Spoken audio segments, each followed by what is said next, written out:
अजय अपने माता पिता का इकलौता बेटा था। तीनों मिलकर खेत में काम किया करते थे। कुछ दिनों पहले ही अजय के माता पिता का देहांत हुआ था। अजय अब इस दुनिया में अकेला पड़ गया था। माँ बाबा के जाने के बाद मुझे ऐसा लगता है जैसे मेरी जिंदगी में अब कुछ बचा ही नहीं है। मैं समझ सकता हूँ अजय, कितना अकेला पड़ गया हूँ मैं। घर संभालूं कि खेत, समझ नहीं आता। अच्छा, वैसे तुम्हारी गैस खराब हो गई थी ना, तुमने ठीक करवा लिया? नहीं यार, अभी इतने पैसे नहीं कि गैस ठीक कराऊं। सोच रहा हूँ कि एक चूल्हा बना लूं मैं अपने लिए। अजय अपने लिए एक चूल्हा बनाता है। बस खाना बन जाए इस चूल्हे में कुछ दिनों के लिए, फिर बाद में नया गैस ले लूंगा। अजय चूल्हे में खाना बनाने की कोशिश करते हुए कभी अपना हाथ जला लेता और कभी धुएं की वजह से खांसता रहता। अजय जला भुना खाना खाते हुए दिखता है।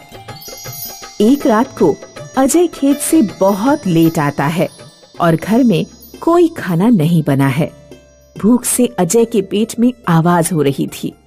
अजय रोते हुए अपनी माँ को याद करता है। माँ, तू होती तो मुझे कभी भूखे पेट सोना नहीं पड़ता। कितनी फूटी किस्मत है मेरी। अजय रोते रोते खिचड़ी बनाता है और फिर खाकर कुकर चूल्हे में ही रखकर सो जाता है। दूसरी सुबह। कल रात की खिचड़ी तो बहुत अच्छी बनाई थी मैंने। काश थोड़ा सा बचा लेता तो आज भी खा सकता था। ये कुकर इतना भारी क्यों लग रहा है? मैंने तो कल सारी खिचड़ी खत्म कर दी थी। अजय कुकर खोलकर देखता है तो उसमें कुकर भरकर खिचड़ी पड़ी होती है। अजय हैरान हो जाता है, पर वो सोचता है शायद उसने कल रात को गलती से ज्यादा खिचड़ी बना ली होगी। अजय खिचड़ी खाता है और खेत में खाने के लिए भी ले जाता है। अजय, आज तो तुम बढ़िया खाना लेके आए हो। लगता है खाना बनाना सीख गए हो तुम। उस रात को अजय रोटी और सब्जियां बनाता है। सब्जी की कढ़ाई चूल्हे में ही रखी होती है। अजय खाना खाने के बाद जब कढ़ाई चूल्हे से उतारता है तो कढ़ाई फिर से सब्जी से भरी हुई है। आज तो मैंने इतनी सब्जियां बनाई ही नहीं थी। दूसरी सुबह अजय दाल बनाता है और बची हुई दाल गांव वालों में बांट देता है। अजय, मैं क्या सुन रहा हूँ? तुम गांव वालों में हर रोज खाना बांटते हो? कुछ दिनों पहले तो तुम्हारे पास गैस भरने के भी पैसे नहीं थे। एक राज की बात बताऊं? चलो मेरे घर।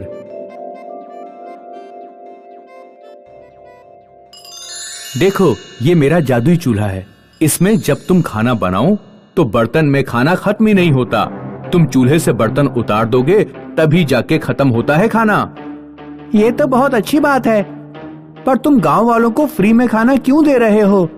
तुम इसके पैसे चार्ज कर सकते हो। माला माल बन जाओगे तुम। नहीं जय, मुझे माला माल नहीं बनना। इस चूल्हे ने मेरे बहुत बुरे वक्त में मेरी मदद की है। मैं चाहता हूँ कि इसके जरिए मैं भी वैसा ही करूँ, जरूरतमंद लोगों की मदद करूँ। तुम बुद्धू हो क्या? मैं तो कहता हूँ एक होटल खोल लेते हैं। मैं तुम्हारा दोस्त हूँ अजय, तुम्हारी भलाई के लिए ही कह रहा हूँ। जय और अजय ने मिलकर होटल खोल लिया। उनकी अच्छी कमाई होने लगी। ज्यादा मेहनत किए बिना ही पैसे आते हुए देख जय लालची बन गया और चूल्हे को अपना बनाने के बारे में सोचने लगा। अजय, तुमने कभी ये सोचा है कि अगर हम एक चूल्हे से इतना कमा रहे हैं तो दो चूल्हे से और कितना कमा सकते हैं? पर जय, इसकी क्या गारंटी है कि दूसरा चूल्हा भी जादुई चूल्हा बनने वाला है? तुम बना के देखो, क्या पता फिर से तुम्हारा जादू चल जाए। अजय और एक चूल्हा बनाता है, पर जैसे ही उस चूल्हे की लकड़ियों में आग लगती है वो चूल्हा आग से फट जाता है। ये क्या हो गया? ऐसा क्या डाला तुमने इस चूल्हे में? मैंने तो बिल्कुल वैसे ही बनाया था जैसे मैंने पहले वाला चूल्हा बनाया। कल फिर से बनाना। अजय ने दूसरा चूल्हा बनाया और दूसरा वाला भी फट गया। जय को गुस्सा आ गया और उसने अजय पर चिल्ला दिया। एक चूल्हा तुमसे ठीक से नहीं बनाया जाता। हाँ तो क्या हो गया? एक चूल्हा तो तुम्हारे पास है ही ना। ज्यादा पैसों के लालच में पागल हो गए हो तुम। लालची तुम हो गए हो अजय। तुम नहीं चाहते कि मुझे दूसरा चूल्हा मिले, इसलिए तुम गलत किस्म का चूल्हा बना रहे हो। अजय वहाँ से उठकर बाहर चला गया।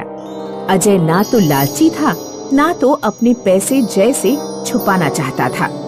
उसने सोचा वो फिर से एक चूल्हा बनाएगा, पर ये आखिरी चूल्हा होगा। अगर ये भी आग से फट गया तो पहला चूल्हा जय को देकर खुद खेती को लौट जाएगा। अजय ने ठीक पहले के चूल्हे जैसा दूसरा चूल्हा बनाया और होटल में रखकर सो गया। ये अजय मेरे सारे सपनों पे पानी फेर देगा। इसके भरोसे रहा तो मैं कभी भी शहर जाके पैसे नहीं कमा पाऊंगा। जय ने देखा होटल के किचन में चूल्हा रखा हुआ है। उसने चूल्हा उठाया और अपने घर चला गया। दूसरी सुबह, अजय बेटा उठो, उठो अजय बेटा उठो। हाँ, क्या हुआ? जय गांव छोड़कर भाग गया है। क्या? जय का पूरा घर खाली है। वो अपना बोरिया बिस्तर बंद करके शहर की तरफ जाते हुए दिखा था, लोगों ने बताया।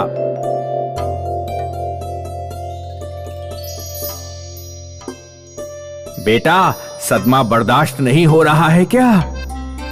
नहीं काका, मैं तो जय की किस्मत पे हंस रहा हूँ। वो क्यों? उस बेचारे ने सोचा होगा कि जादुई चूल्हा चुरा के शहर में बहुत सारे पैसे कमाएगा, पर जादुई चूल्हा तो मैं कल रात अपने घर ले गया था, उसको देखकर दूसरा चूल्हा बनाने के लिए। वो बेचारा नया चूल्हा लेकर चला गया। अब पता नहीं उसमें कोई जादू होगा भी या नहीं होगा। उधर जय शहर में एक दुकान खोलता है, बड़े बड़े बैनर बनाता है होटल के लिए और खुशी खुशी पूरे विश्वास से सब्जी बनाने की तैयारी में चूल्हे की लकड़ियों को आग लगाने की कोशिश करता है। पहले के सारे चूल्हों की तरह ये चूल्हा भी आग लगते ही फट जाता है। जय चूल्हे को और अपनी फूटी किस्मत को देखकर सर पकड़कर रोने लगता है। मस्तानापुर गांव में मनोज सिंह नाम का एक गडरिया अपनी पत्नी और बच्चों के साथ रहता था। मनोज के पास 2 दर्जन भेड़ें थीं। मनोज हर रोज सुबह उन्हें जंगल में चराने ले जाता और शाम को वापस ले जाता। घर का सारा काम मनोज की पत्नी सपना संभालती। वो चूल्हे पर खाना बनाकर बच्चों के टिफिन पैक करती और उन्हें स्कूल भेजती। भेड़ों की ऊन और दूध बेचकर मनोज का खर्चा चलता। मनोज अक्सर देखता कि सपना को चूल्हे पर खाना बनाते हुए बहुत खांसी आती है।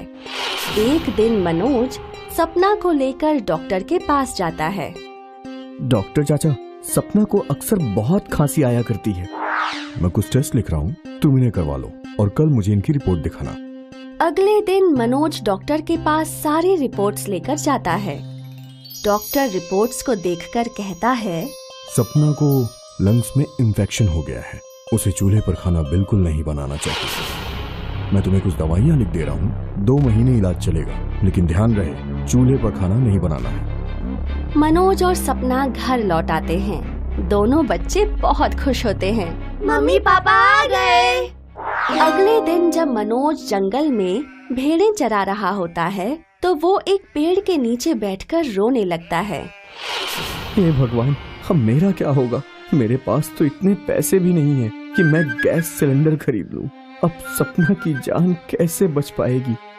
तभी अचानक से रोशनी होती है और जंगल की देवी प्रकट होती है। हे मनुष्य, तुम क्यों रो रहे हो? मेरे जंगल में कोई भी प्राणी दुखी नहीं होता। मैं सबकी एक बार मदद जरूर करती हूँ। बताओ तुम्हें क्या कष्ट है? हे देवी, मुझे एक गैस सिलेंडर चाहिए, नहीं तो मेरी पत्नी मर जाएगी। जंगल की देवी मनोज को एक गैस सिलेंडर देते हुए कहती हैं, तुम इसे अपने घर ले जाओ। इस सिलेंडर की खास बात ये है कि इसमें गैस कभी खत्म नहीं होगी। मनोज गैस सिलेंडर को लेकर अपने घर पहुंचता है। सपना गैस सिलेंडर देखकर बहुत खुश होती है। ये, हुर्रे! अब धुएं में खाना नहीं बनाना पड़ेगा। सपना अक्सर अपनी बचपन की सहेली दीक्षा से फोन पर बातें किया करती थी। उस रात भी सपना ने दीक्षा से बात की। हेलो दीक्षा, क्या कर रही हो? कुछ नहीं, खाना बना रही हूँ। पता है पिछले 2 दिनों में क्या हुआ? नहीं, बताओ क्या हुआ। सपना दीक्षा को सारी कहानी बताती है कि कैसे वो डॉक्टर के पास गई और कैसे जंगल की देवी ने मनोज को एक खास गैस सिलेंडर दिया। सपना के स्वास्थ्य में सुधार आने लगता है और पूरा परिवार खुशी खुशी समय बिता रहा होता है। एक दिन सपना को मैके से फोन आता है कि सपना की माँ की मृत्यु हो गई। शाम को जब मनोज घर आता है तो सपना उसे दुखद समाचार बताती है। मुझे तुरंत ही मैके जाना होगा। ठीक है, तुम बच्चों को लेकर चली जाओ। मैं कुछ दिन शहर जाकर मजदूरी कराता हूँ, कुछ पैसे आ जाएंगे। वो लोग घर में ताला लगाकर चले जाते हैं। 1 सप्ताह बाद जब सभी घर पर लौटते हैं तो देखते हैं कि घर से गैस सिलेंडर गायब है। ये देखकर मनोज बहुत दुखी होता है। हे भगवान, अब हम क्या करेंगे? मुझे शहर में कोई काम नहीं मिल पाया, हमारे पास पैसे भी नहीं है, और अगर तुम चूल्हे पे रोटी बनाओगी तो लंग्स इन्फेक्शन से तुम्हारी जान को खतरा है। अगर मैं यहाँ पर रहकर खाना बनाऊंगा तो फिर बाहर काम पर कौन जाएगा? हमारा खर्च कैसे चलेगा? मनोज अपने पुलिसमैन दोस्त विजय को फोन करता है और सारी बात बताता है। ठीक है, मैं कल तुम्हारे घर आता हूँ। अगले दिन विजय मनोज के घर आता है। अरे भाई विजय, मुझे समझ में नहीं आ रहा है कि सिलेंडर और गैस कहाँ गायब हो गए। ना तो कोई खिड़की टूटी और ना ही दरवाजे का ताला टूटा, सब कुछ वैसे का वैसा ही है, फिर भी गैस सिलेंडर कैसे गायब हो सकता है? विजय ताले को लेंस से देखता है और पूछता है, क्या तुम्हारे घर पर कोई आता जाता था? नहीं, तुम दोनों अपने मोबाइल फोन दिखाओ। विजय मनोज और सपना के मोबाइल्स की कॉल हिस्ट्री चेक करता है। वो नोटिस करता है कि सपना अपनी फ्रेंड दीक्षा से काफी बातें करती है। विजय सपना से पूछता है, ये दीक्षा कौन है? वो मेरी सहेली है। क्या तुम अपनी सहेली दीक्षा के साथ सारी बातें शेयर करती हो? हाँ, लेकिन उसका गैस सिलेंडर से क्या लेना देना? हम सभी को अभी दीक्षा के घर चलना होगा। लेकिन क्यों? तुम मेरी बात मानो। सभी लोग दीक्षा के घर पहुंचते हैं। जैसे ही दीक्षा दरवाजा खोलती है, मनोज और सपना उसके घर पर रखे गैस सिलेंडर को पहचान जाते हैं। अरे, ये तो हमारा ही गैस सिलेंडर है। दीक्षा बिल्कुल डर जाती है। दीक्षा, तुमने ऐसा क्यों किया? दीक्षा रोने लगती है और सारी बात बताती है। मुझे माफ कर दो सपना, मेरे घर पर सिलेंडर है लेकिन गैस बहुत महंगी पड़ती है। जब मुझे पता लगा कि तुम्हारे पास एक ऐसा सिलेंडर है जिसमें गैस कभी खत्म ही नहीं होती, तो मेरे मन में लालच आ गया और मैंने तुम्हारा गैस सिलेंडर चुरा लिया। लेकिन तुमने चोरी कैसे की? जब तुमने मुझे फोन पर बताया कि तुम अपने मायके में रुकी हुई हो, तो एक दिन मैं तुम्हारे गांव गई और तुम्हारे दरवाजे का ताला देखा। मैंने तुम्हारा ताला तोड़कर गैस सिलेंडर चुरा लिया और मार्केट से बिल्कुल वैसा ही ताला लाकर तुम्हारे दरवाजे पर लगा दिया। ऐसा कहकर दीक्षा रोने लगती है। विजय दीक्षा को चोरी के इल्जाम में गिरफ्तार करके पुलिस स्टेशन ले जाता है और सपना और मनोज गैस सिलेंडर के साथ वापस अपने घर लौट आते हैं और खुशी खुशी रहने लगते हैं।